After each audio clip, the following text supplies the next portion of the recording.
1977 was a watershed year for home computing, with the release of the Commodore PET, the TRS-80, and of course the computer that would become a legend, the Apple II.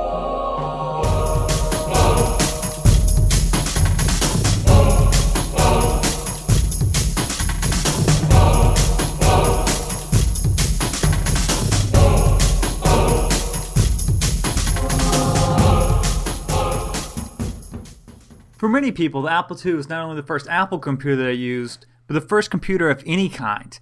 This is due in large part to Apple heavily marketing the machine to the education sector. The outward design of the Apple II was an exponential leap over the Apple I, which was just a bare circuit board that a user was expected to make his own case for.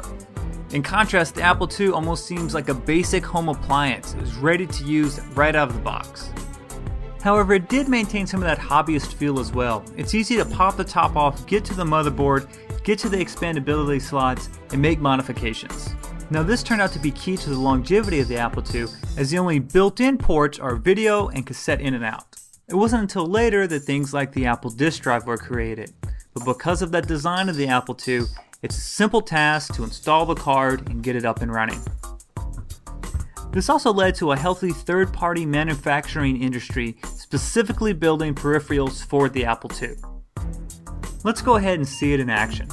Now, the Apple II didn't come with what we think of as an operating system, not even really a command line one. What it had was a programming language built into the ROM designed for you to build your own programs from. The original version of this was Integer Basic, which was developed by Steve Wozniak, and the second version was called AppleSoft, which was actually developed by Microsoft.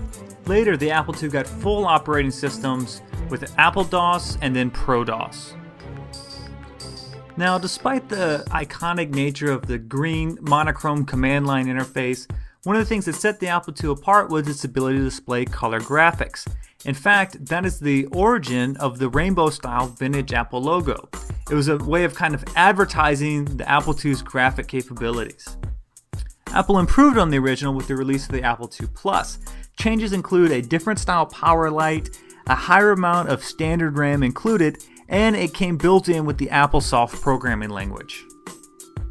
Now that was originally intended to be the end of the line for the Apple II series. However, after the failure of the Apple III, the Apple IIe was created, or Apple II Enhanced. Now this saw numerous changes, including a more modern style keyboard, the first edition of the Apple keys, different style ports, and it included a lot of the technological advances that were originally found inside the Apple III. Two other models of the Apple II were made, the C and the GS. However, both of these were actually outlived by the Apple IIe. In fact, the Apple IIe is the longest produced Apple product ever, being in production for over 10 years. It's difficult to overstate the importance of the Apple II.